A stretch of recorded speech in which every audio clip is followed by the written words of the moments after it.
Good morning. You listen to a special edition of the BLAINESWORLD show, ordinarily heard Wednesdays here on WPVM 103.7 in Asheville, North Carolina. But this is a special Facebook Live edition, so you might be hearing it whenever you're tuning into Facebook. And we're really glad you're with us. I'm your host, Blaine Greenfield. I'm here in my Zoom studio in Fairview, North Carolina.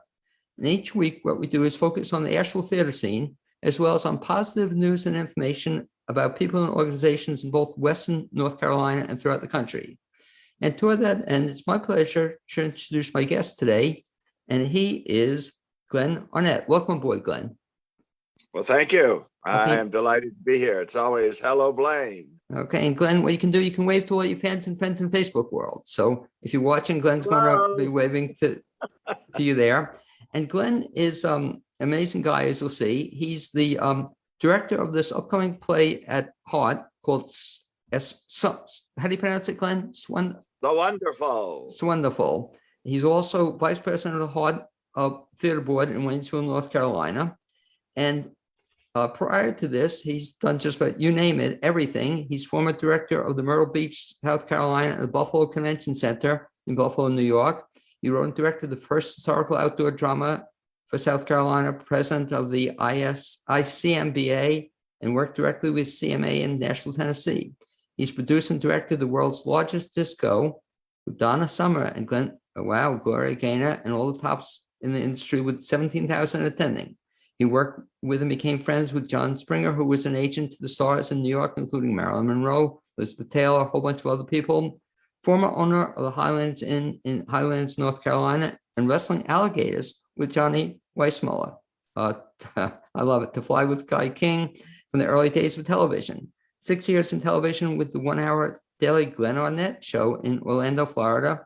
And he's presently living in Waynesville, North Carolina, and directing the grand opening of the Heart Theater main stage and the production of It's Wonderful, the life and music of George Gershwin. And that's going to be opening up just a couple of days.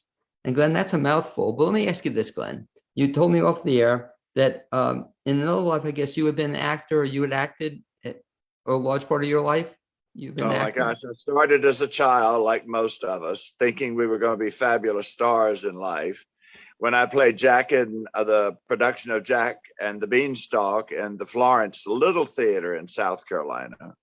And that was my first entrance to theater. Okay, so from then on, I decided that maybe acting was going to be a part of the fun of it, but I wanted to be a director and produce shows and step out of that role. So that's what I tried to do all my life with convention facilities and building theaters and owning them. So it's been a great challenge. Now, let me go back to the first show. So you remember it. I have a great idea, Glenn, I want to share with you. I've shared with other people, and that is to a fundraiser for Heart. And I want everybody to do their first role, okay? You remember, you were how old when you did your first role? Oh, my God, 5, 6, I don't know. Yeah, now I could be wrong, but I bet they didn't have a recording of that show. Is that correct? Oh, no, I'm back in the ancient days. Let's go way back. But can you imagine, Glenn, what I want to do, and I've told this to Candace and other people at Heart, is I want to do as a fundraiser, everybody would do their very first role. You know, so you'd come and we could have a recorded version of it. You'd go get in and do that role you did when you were 5 or 6 years old. You recreate it. Wouldn't that be fun? Well, the interesting thing is that I always wanted to go back and play the giant. Okay. And that would give me the double role that I've always wanted to do. So keep that in the back of your mind, seriously, and I'll volunteer to help you with it. But can you imagine all the Heart performers on stage doing their first roles? You know, it's just, I want to do that. So you acted as a kid, and what got you out of acting? You decided you want to do more than just become an actor? Yeah, it was great through schools, and when I went to New York, I wanted to be an opera singer, and I didn't have sense enough to even figure out the languages, but I thought I had the voice, and I probably did. But at the same time, life goes on and you make changes. And I found out that being a director gave me more pleasure because it let me be creative, or more creative, like I wanted to be. My shows are totally different from most. I don't particularly like doing a regular musical. I like to produce a musical and put things together. In the Highlands, for example, when I was with the Highlands Inn and owned it, we had a showroom of about 126 seats. And we were sold out for over 3 years doing Gershwin, Lerner and Lowe, Rodgers and Hart, and a great artist. And that's the kind of thing I like to do, create memories in musicals. Well, you certainly did that for me, Glenn, because when I saw a show you did a couple of years ago with Stardust, and we'll talk about Stardust in just a second, that was certainly unlike anything else I'd quite seen before, in Western North Carolina. And it was just a lot of fun. Talk about Stardust. What was that all about? It was a nightclub evening, and everybody dressed up, and they had cocktails and all to make it work. And the music was beautiful by some of the top people in the industry here in Western North Carolina, the great singers. And I think the company had more fun than the audience, and the audience certainly loved it with standing ovations every night. I think that's what makes it special for me, is that we've done something different at Hart. And Hart Theater is, of course, one of the best of the theaters in the state. We've won all sorts of awards. And we were voted at one time the best community theater in the state of North Carolina. Now we have 3 stages. I mean, we're really in the business.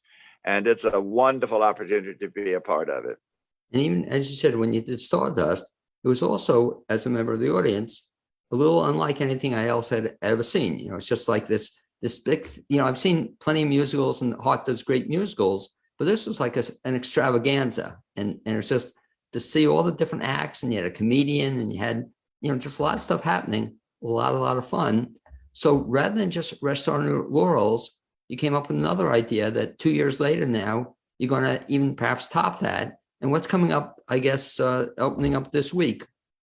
Well, it's the dream that I had a long time ago with Gershwin. It's called So Wonderful, The Life and Music of George Gershwin. It will open Friday, July the 9th at the Hart Theater main stage, which is the grand reopening. Playing George Gershwin is an Ashevillean, and his name is John Crawley, and he works at the Asheville School.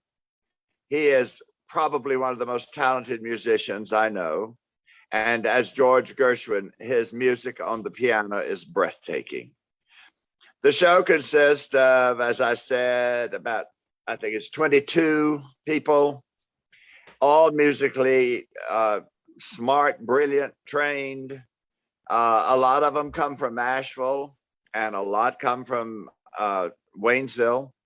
And it's made itself into a great show. Stephen A. Gagne is Ira Gershwin. He's the brother of George Gershwin. Stephen comes from New York, and he's well known for his background in theater and touring national companies and everything.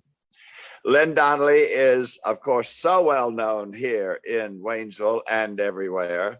She's playing Lady Edwina Mountbatten, coming from England, who was a great friend of George Gershwin. And the whole evening with the cast is a party in the Gershwin apartment in New York on Riverside Drive. When you come to the theater, hopefully the next 15 shows starting on the 9th, you're coming to a party. So plan to be a part of it. And that's what I think I do best. I want people to enjoy themselves in the theater. Well, you know what I love about this too, especially the upcoming play, is that you folks also have live music. And I don't know how you feel about this, Glenn, but I know it's expensive, and with all sorts of problems with it, but so much more enjoyable for me to see real performers and music as opposed to a track. People tell me sometimes they like rehearsing with the track better, but I just love it. The fact that you're going to have it this show, for example, aside from John, you're going to have a live orchestra of 3 people as well as the performers. Absolutely. And we're very fortunate for orchestration now of any type.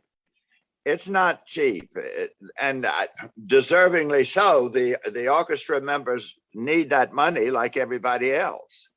And I find it reasonable for what they do and the time they spend. And live music, I don't know what's going to happen to it. Even New York is considering tracking out now.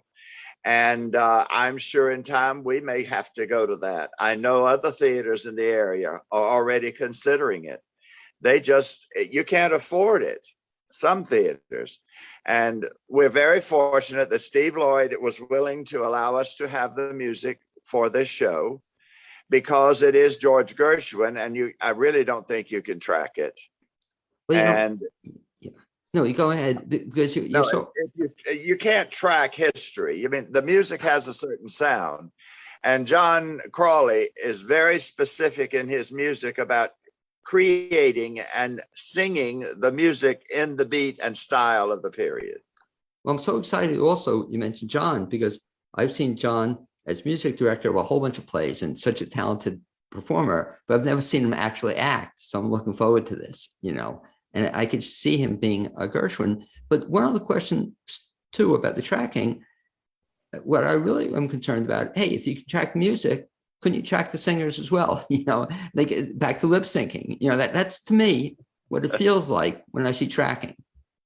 Yeah, well, you never know what can happen in theater. I mean, when you have an orchestra and you have, say, a 26-piece orchestra, that's expensive. That's a lot of money. But I am delighted to know that we have our little group, and they are just wonderful together. And it's the same group we had in Stardust. Oh, was it really? Okay. Oh, I can't do without those three guys. That's Sabrina Hood, Kumar. She plays the reeds like nobody else. David Bruce. I think everybody knows who David is. He's our drummer. And then we have Danny Iannucci. I want to be sure I get these names correct. And he's the bass player. And this time we've got Danny in the show, and he is something. Now, you mentioned John. Will he also be playing the piano too? Oh yes. Oh yes. Okay. And he will be playing probably the world's most famous song, which is, and it's not song, composition. Right. And I think the audience they'll be spellbound, just totally spellbound. Okay, but like you said, you have me looking forward to it. So you're just coming to a party. It's a party at somebody's house. You're coming to a party, and we want you to enjoy it. Even in this situation, if you have your cameras, bring them. Oh, okay. And just don't use the flash. Just bring your camera and take all the pictures you want. That's a part of a party. Yeah. Well, and the only thing, there is a reception that starts at 7:00 for all people coming to the event, which is the party. And that will be in the lobby. And in the lobby at the same time is an art collection by Jo Ridge Kelly. She's one of the great artists here in Waynesville, North Carolina. And on the stage itself, there are 2 5x8 paintings that she has, I called it, done especially for our show, which is true. And they're hanging there, and they are probably exquisite. And the lights bring out the sunsets, and you'll be looking out of a window in New York and looking at the skyline. And it's a party. It's a real party. Well, you mentioned something also very unusual, and I'm glad you mentioned it. That so you actually want people to get there beforehand to get in the party mood. You said at 7:00. Oh yes, 7 to 7:30. Showtime is 7:30, and after, for opening night only, and this is all opening night, which is Friday. There is a dessert reception, and any other night the show opens at 7:30. Okay, very nice. Now, on the show itself, let me ask you this question, Glenn. It's being director of so many different things and producer. Gershwin's music, the problem is when I listen to it, I want to sing along. Does that bother you when the audience sings along? Are you kidding? They're going to sing along in this one. Yeah. It's okay. Let it go. It's a party. You're going to see tap dancing. You're going to see ballroom. You're going to hear kazoos. Remember those? Sure. One instrument I could play. You're going to hear vocal performances in 8-part harmony. Get ready, because you're going to jump out of your skin a little bit. There's some great excitement in the show. Well, also you said not only 22 singers in this, but you have how many songs in this? 52. Well, Now, don't let that scare you. It goes very fast. We don't do all the verses. oh, okay. We make it a fun thing. You're asked to participate if you want to. And the whole thing is to bring heart back with a fun time and let you know that theater is now alive again. Yeah, and it was so commendable, I think, to you guys at Hard is the fact that many other places, Glenn, theater is open, but they're all doing small shows. You know, they're doing shows with 2 performers, at most 4 performers. They're good, but it's not, you know, it's not a classic show. Well, the nice thing is that, and I give credit to the cast, but I actually required all cast members to have full vaccination before they could even start. We are fully vaccinated. The theater is safe. We take care of the bathrooms. We take care of the main room. We spray. We do all the safe COVID things that we need to do. So we hope that all of you will come back and enjoy theater as it's meant to be and just let go for a night. We're doing extremely well with tickets, and I want people to call and make reservations now because we anticipate some sellouts, maybe not every night, but definitely some sellouts. And we want you there. If you need a night, if you really need a night, this is one of those nights. Now, since you mentioned it, if folks want to get tickets, I guess phone and website, could you share both, Glenn, if you have it handy? The phone number is 828-456-6322. That's 828-456-6322. Call the box office and make the reservation. The website is small letters, HART Theater, HARTTHEATRE.org.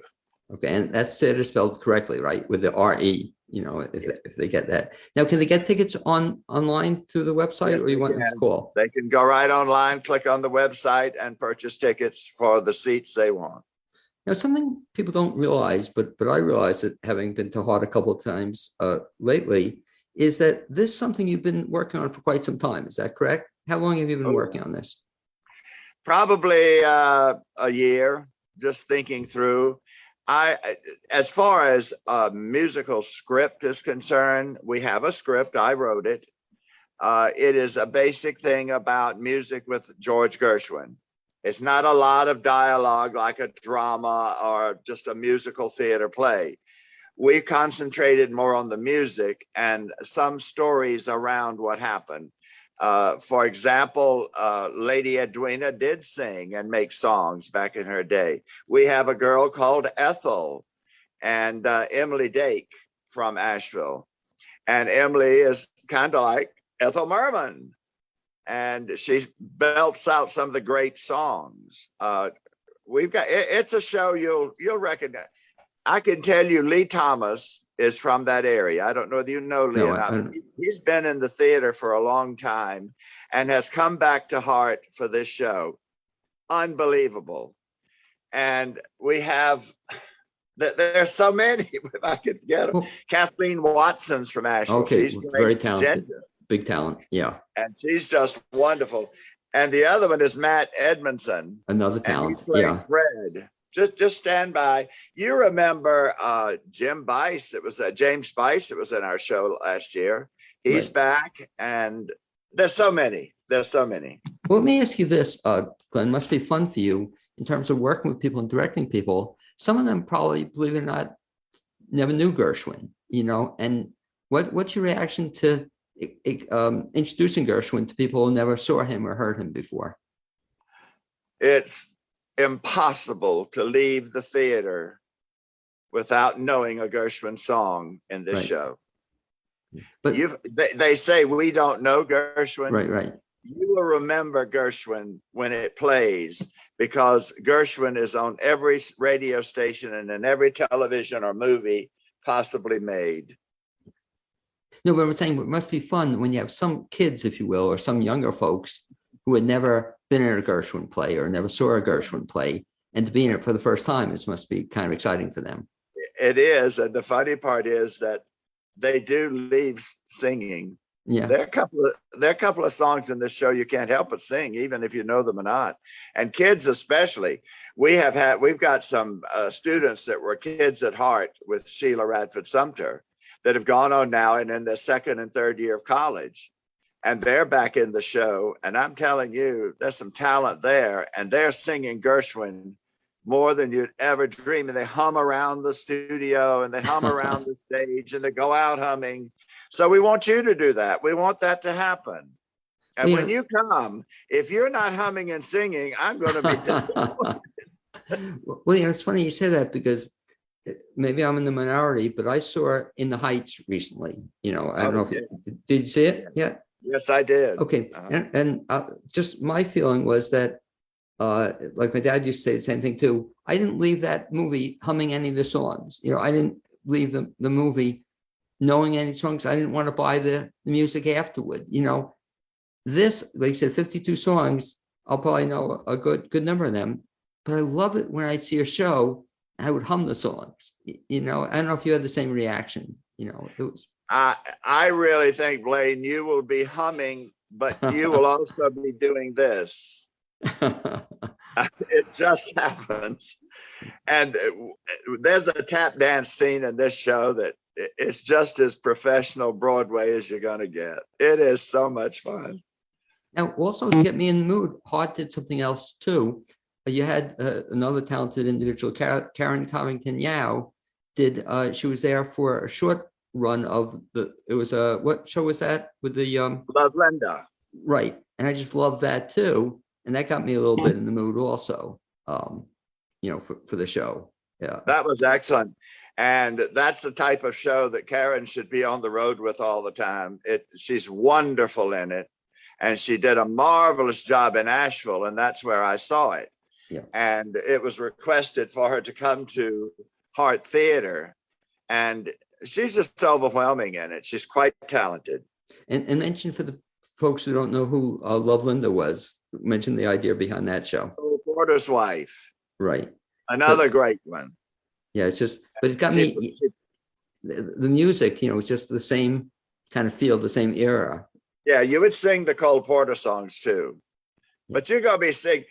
There's a moment, I don't want to give it away, but there is a moment at the end of the show. It's going to shock you. You just can't help but get a feeling of theater. It just brings out something in a person. It's the talent. You have to understand that George Gershwin, I think he died around 36 or 7. And his brother, who was his words and music, words, right. Music, George and Ira, he lasted 50 more years. Can you imagine the music that was lost because of the death of George Gershwin? Unbelievable. Well, accepting you're bringing it back, so here it is. A little bit when we get through. If you miss it.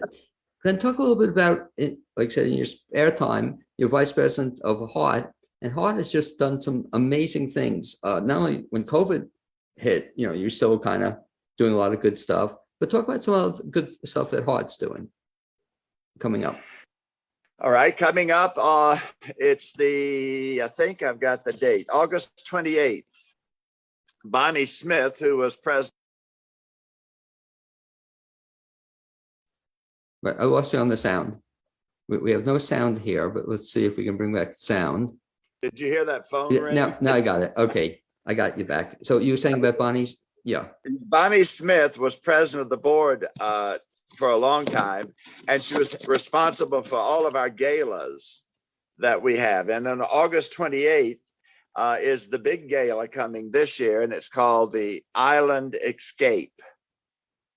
And if anyone out there would like to enjoy a real gala and feel like you have gone to the islands, you are in luck that we're doing this year, because she is working extremely hard. She has a great committee. It's going to be held at Hart in the theaters out around the Fangmeyer. and I think everybody will enjoy it. And Colleen Davis is our president now, and she has been dynamite for support for the Hart Theater and the board and everything. And she said this is probably going to be one of the best Bonnie's ever produced. And you also That mentioned, tickets are available on the line. and you mentioned to me off the air, you have upcoming also is what, Joseph and the Amazing Technicolor Dream? Uh-huh. And when's that coming up? Mark Jones, he's directing that. And The Last Romance is coming. And that's Len Donnelly and Stephen Gagne back together on the stage again. They're considered the stage couple. Okay. And there's one other talent in it, I think. Okay. And so that's coming up in the next couple of months, right? Soon. Right. But the thing we want to get people to, we'll just come back to it, is the upcoming show with a small cast of 22 and 3 musicians, 52 songs. That's going to be As Wonderful. When's that running again? July the 9th is opening night with all of the reception and the after dessert party. Then normally the show will run. It'll be Friday night, the grand opening. Then Saturday, Sunday matinees are always at 2 o'clock. So it's Friday, Saturday. And then the next week, always until the 1st of August, is Thursday, Friday, Saturday, and Sunday matinee. 4 shows a week, 15 total. Okay, something folks to get out to see. I'll ask you one final question before I let you go.